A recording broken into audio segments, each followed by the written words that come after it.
بەم دەرەجەت چۆن خەسە ئەڕۆمە بان خۆم نەخۆشم بوو حاڵم نییە یەک دەنە هیچ حاڵ و ژیانم نییە. سەختی ژیان و خراپی باری دارایی وای کردووە لە خانوویەک جابژین کە تەنانەت شوێنیان نییە موبەڕیدەیەک دابنێن. ئەمە حاڵی ئێمەیە. هاوین نەسرەدین لەگەڵ هاوژینەکەی کە کەم ئەندامە و قاچێکی نییە و 5 منداڵەکەی کە دوانیان نابیستن لە سەربازگەیەکی کۆن ژیانی ڕۆژانەیان تێدەپەڕێنن. هەر لێرە خۆمانە شۆری لێرەش قاپە شۆرم ئەوش ناوماڵەکانمە هەرچی مناڵمەیە حتا بەیانی تەپاوەتن لەکات لە پەقوتیە لە حیوەتە ئەگیرن دەنگێنە لە ماڵەکان ڕێم نییە موبەریدەیە دابنم لە 2010 هەم لەم خانەیەگە هیچ حاڵ و ژیانمان نییە. 5 مناڵم بووە عەمەلیات کریامە بە عەمەلیاتی بەوز دەگە دڕیاوە من دوو لە ڕوویەوە وەبان ئەو پلەکانە هاتمەوە وەبان. لیواڕەشەکە ناوی ئەو شوێنەیە کە پێشتر سەربازگە بوو، ئێستا 35 ماڵی تێدا نیشتەجێیە.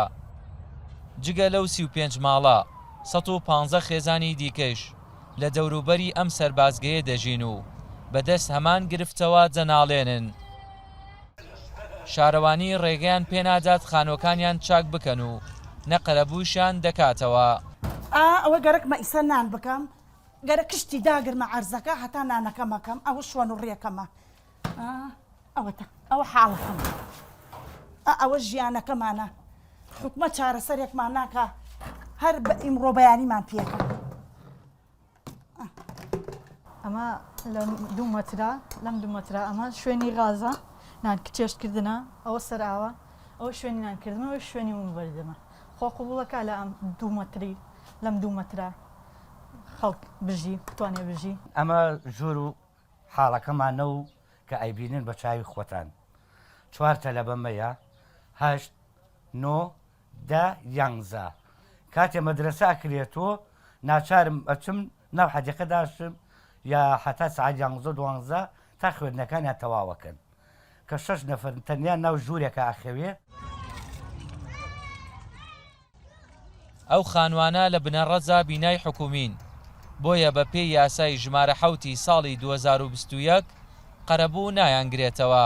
قەرەبوو تەملیکردن شمولیان ناکە لەبەر نووسراوە ئارەستەی ئیدارەی گەرمیان کرد لە ڕێگەی بەڕێزیانەوە بەرزکرایەوە بۆ وەزارەتی شارەوانی و لەوێشەوە بۆ ئەنجومەنی وەزیران تاوەکو تەدقیقێکی زیاتر و بەداداچوونی چاکتر بکرێ بۆی بتوانێت قەرەبیان بکەنەوە یان لە شوێنی خۆیان شوێنەکەی کرد بە خەڵکی تەملیک هات تەملیک بە خەڵک نەهات قەرەبیان بکەنەوە لەبەر تا ئێستا چاوەڕێی وەڵامی بەڕێز ئەنجومەنی وەزیران و وەزارەتی شارەوانی. بە پێی ئەو نەخشەی شارەوانی دایناوە ئەگەر ئەو ماڵانە لە شوێنی خۆیان قەرەبوو بکرێنەوە ئەوە هەر خێزانێک 83 مەتر زەوی پێدەدرێت.